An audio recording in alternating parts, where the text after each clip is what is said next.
हम देख रहे हैं UPSC IAS 2022 pre solved paper economics के क्वेश्चन नंबर 1 है।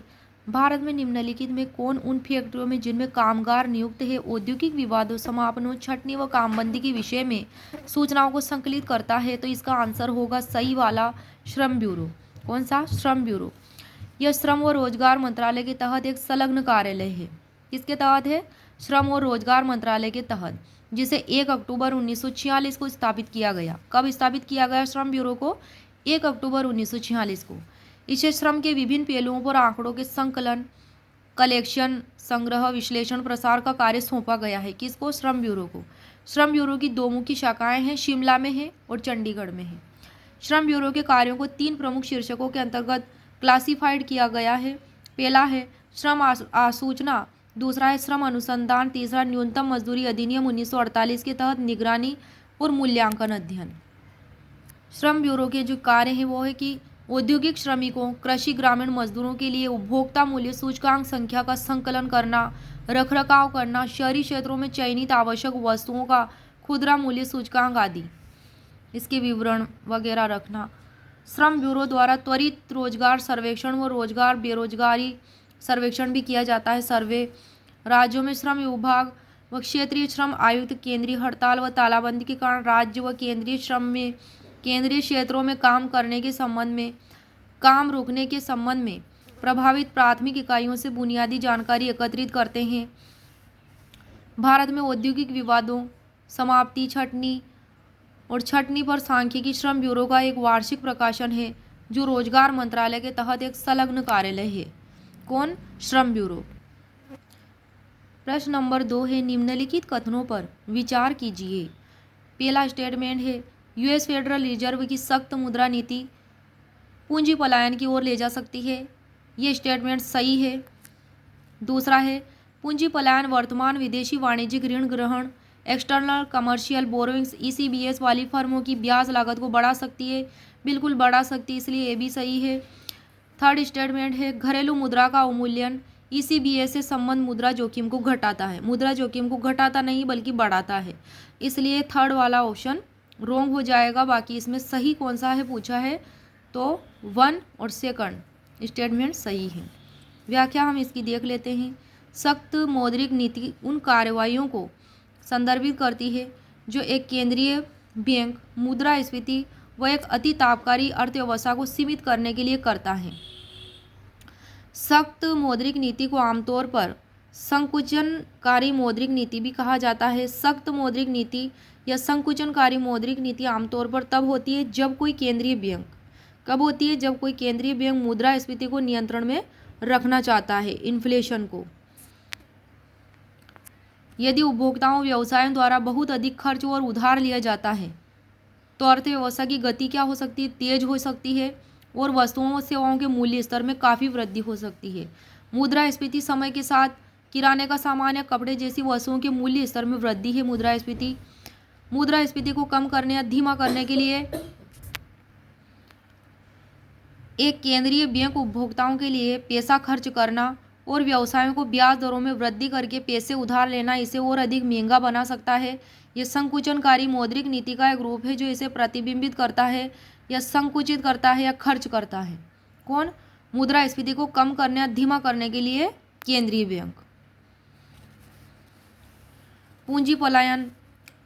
अर्थशास्त्र में पूंजी पलायन एक ऐसी घटना है जो कुछ घटनाओं के कारण किसी देश से संपत्ति या पूंजी के बड़े बहिर्वाह की विशेषता है।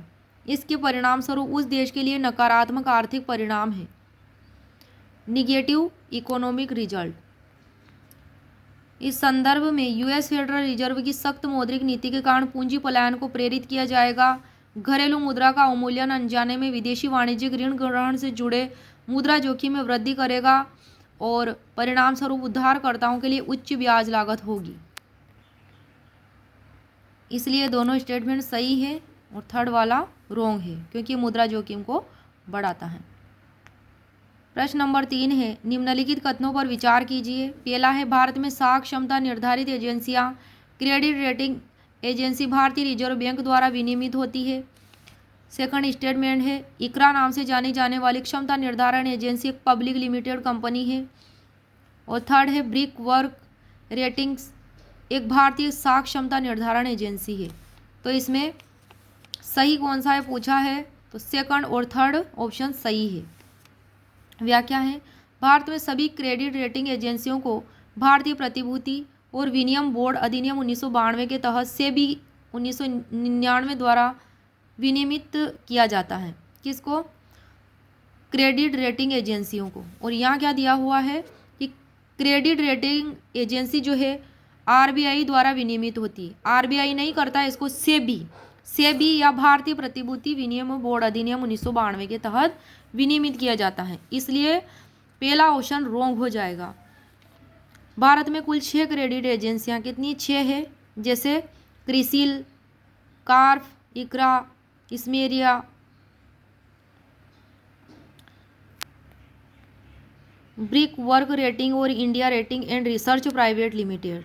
इस प्रकार से 6 क्रेडिट एजेंसियां हैं।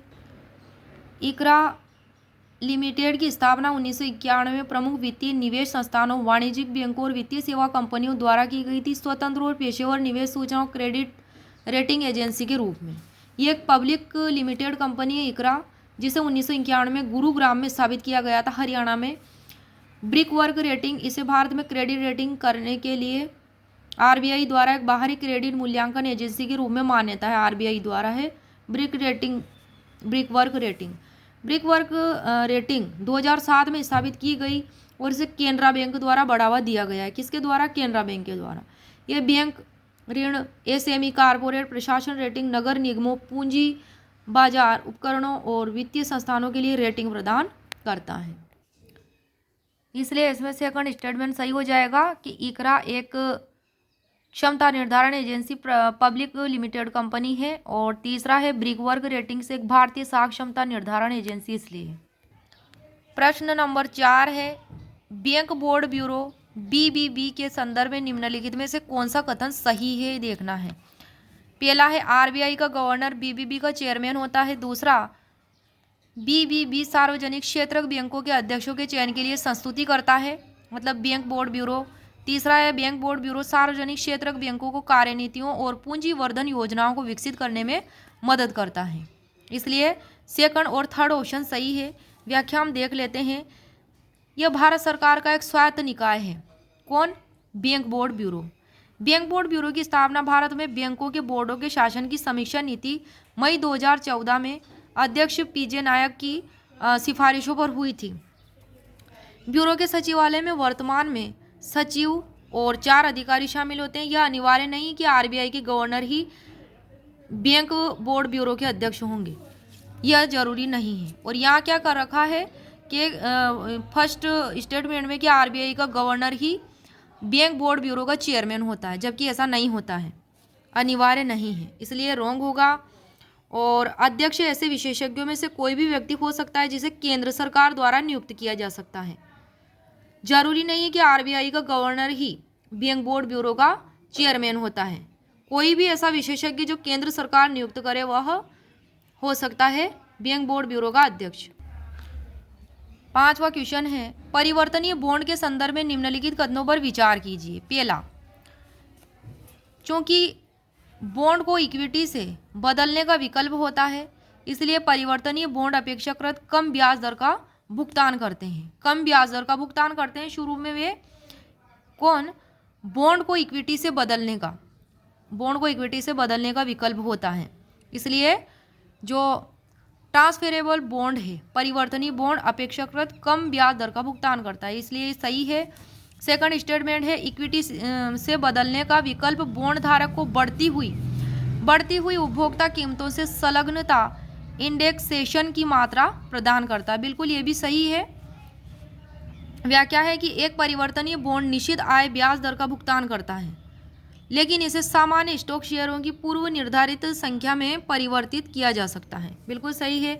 ये एक हाइब्रिड सुरक्षा है और जो निवेशकों को स्टॉक और बॉन्ड दोनों में से सर्वश्रेष्ठ प्रदान करती है। निवेशक कम ब्याज भुगतान स्वीकार करते हैं क्योंकि परिवर्तनीयता विकल्प स्टॉक मूल्य में वृद्धि से लाभ का अवसर प्रदान करती है। बिल्कुल करती है। परिवर्तनीयता से मूल्य में वृद्धि से क्या होता है? लाभ का अवसर मिल जाता है। सरकारें संलग्नता का उपयोग हस्तांतरण, भुगतान व हकदारियों के प्राप्तकर्ताओं पर मुद्रास्फीति के नकारात्मक प्रभावों को संभावित रूप से कम करने के तरीके के रूप में कर सकती है। नकारात्मक जो निगेटिव इफेक्ट्स पड़ते हैं उनको मिनिमम करने के उपयोग से क्या होता है, संलग्नता का उपयोग कर सकती हैं। नकारात्मक धारणा से बचने के लिए कंपनी परिवर्तनीय बॉन्ड जारी करती है। क्यों करती है कंपनी परिवर्तनीय बॉन्ड, ट्रांसफरेबल बॉन्ड? नकारात्मक धारणा से बचने के लिए, निगेटिव एजम्पशन से बचने के लिए।